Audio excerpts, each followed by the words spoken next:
Равиль, Белғожаев Чыңғыз, Тоқтабаев Азамат төртеуміз болдық, сол кезде сөйлестік. Сол кезде Сакиев Равиль бір адам істеді, бір адам мойындасын, мойындамасақ бәрімізге қиын болады деді сол кезде. Сол менде пышақ болғаннан кейін мен өзімді андай бір қылмыс жасап жасырған болмайын дедім де іштей ойландым. Алсам мен ала салайын деп. Сол күні Қапшағай Қонаевқа келдік, ИВС-қа келген кезде бәріміздің басымыз қосылды. Сол кезде сөйлесіп үлгеріп қалдық. Сол кезде сөйлескен кезде Тоқтабаев Нұрбол айтты, Абзал сенде пышақ болды ғой деді. Сол кезде мен көп ойланған жоқпын. Мен мойныма алам шератты дедім. Бірақ мен бағана Нұрғанаттың жамбасына тыққан пышақты Чыңғыс мойнына алатын болып шешті. Сөйтіп келіскен болатынбыз сол жерде. Сонымен бізді Қонаев қаласындағы полиция департаментіне алып кетті. Сол жерде келіскеніміз бойынша сөйтіп айттық. Тергеуші де келді, тергеушіге де сөйтіп айттым келісу бойынша. Бесі күні сіз жауап берген кезде 2 пышақ алынды деп естідім. Соны естіген кезде мен Қапшағайда тергеушілерден естідім, осы сендерден 2 пышақ шықты деп біреу айтты маған. Сол мен оған қатты сене қойған жоқпын. Содан кейін пышақ менде ғана болды, мен кірсе мен кіріп кеткен шығар деп көп ойланған жоқпын сол кезде. Микрофонға жақын тұрыңыз. Ал енді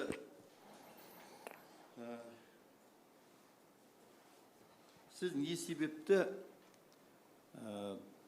пышақпен жәбірленушінің құйрығына тықтыңыз? Нұрғанаттың жамбасына, құйрығына. Мылтық атқаннан кейін ашу ыза түсіне түсіп кеттім, ашуға түсіп кеттім. Оны мойындаймын, ашуға түсіп, ашуланып тыққанымда. Бірақ өкінемін оған. Оны өлтіру мақсатыңыз болды ма? Өлтіру мақсатында тыққан жоқпын мен оны. Құймышақ жанды жер емес екен білем де. Соң әтей пышақтың ұшымен сол кезде үшіріс тығып алған болатын. Әйтпесе маған ешкім кедергі болған жоқ, қасымда ол кезде ешкім де болған жоқ. Байқамадым ешкімді.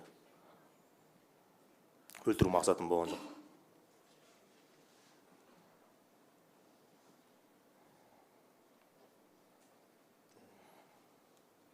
Енді 16-шы бумада 165-168 беттердің арасында 16-шы қазанда 167 бетінде жақсы келді дана қай жердесіз деген бір жауабыңыз тұр.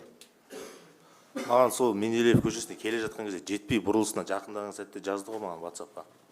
Абзал қайдасың, мына жақта төбелес басталып кетті, тезірек келші деген соң мен келе жатырмын дедім. Томс бетін айтыңызшы. 16-шы бума 165-168 беттер 167 дәл. Енді жариялауыңызға болады.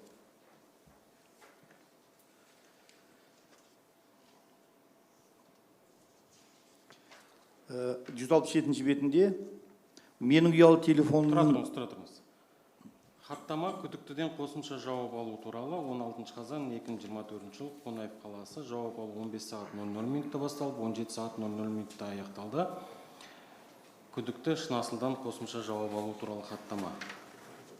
167 бетті айтып тұрсыз, Иә, ең жоғары сұрағыдан басталады. Жариялай беріңіз. Менің ұялы телефонымның WhatsApp менеджеріне жақсы келді дана, қай жердесің? Мына жерде қарылыс болып жатыр деп жазды дегенсіз. Иә.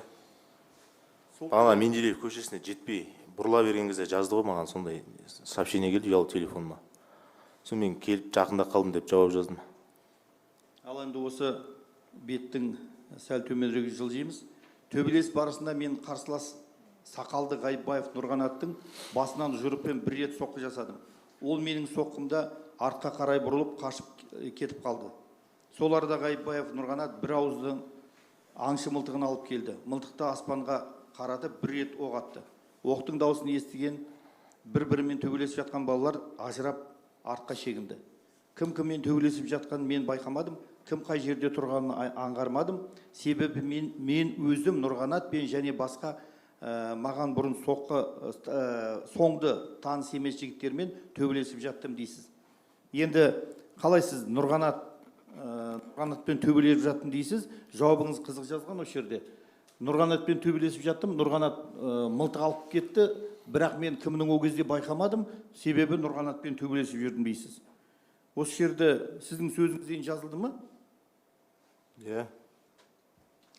Мен Ғайыпбаев Нұрғанат мылтықпен оқ атқан кезде төс қалтамнан ас пышағын алып шықтым.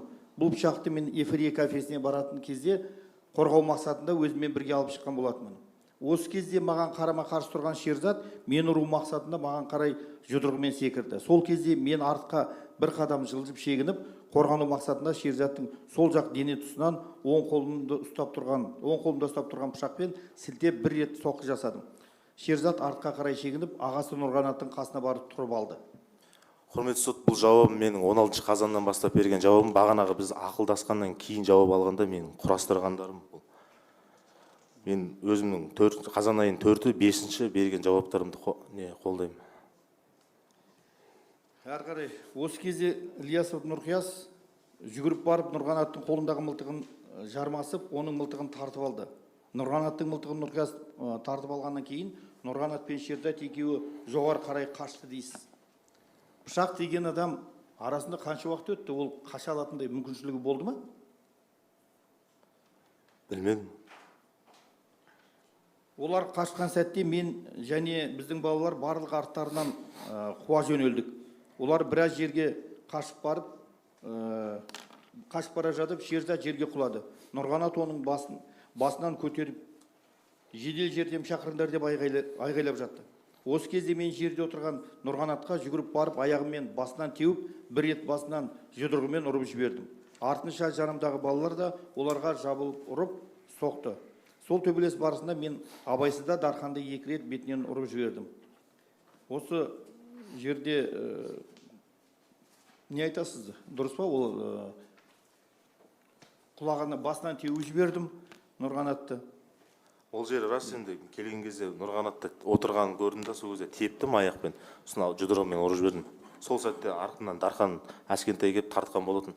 Соны танымадым оны. Танымаған оны да 2 рет ұрып жібердім. Осы 16-шы томның 168-ші бетінде былай деп айтылған. Ары қарай қара түсті Toyota Prado 150 маркалы автокөлігімен маған таныс емес 2 жігіт келіп, Менделеев көшесінде жарақат алған бала қайтыс болып кеткені туралы хабарлады. Осы кезде Белғожаев Шыңғыспен сөйлесу барысында ол маған Нұрғанаттың жамбасына 3 рет бәкінің үстін тыққанын жайлы айтты.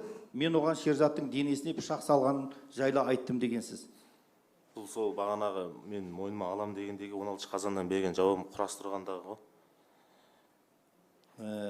Төменіректе нақты Шерзаттың денесінің қай жерінен пышақ соққы жасадыңыз дегенде нақты білмеймін деп жауап бергенсіз. Мен білген жоқпын, қай жеріне пышақ қанша рет кіргенін ол кезде. Кімнің салғанын білесіз ба? Білмеймін.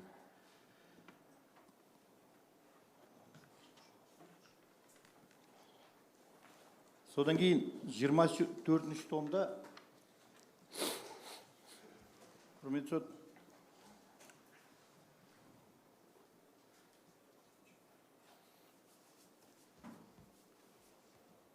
іспеттерін айта берсеңіз. іспеті